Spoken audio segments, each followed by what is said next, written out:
Hey, how you doing today? So,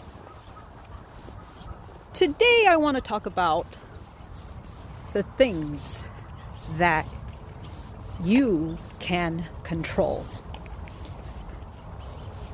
As human beings, we want to be in control. We want the remote control. We want to control how much money we make. And we want to somehow control our families. But there are some things that we can't control, right? Am I speaking too much? The one thing that I want to be in control in is of my faith in God. So think about that one. It goes into so many areas. Prayer, meditation, right? My love to you.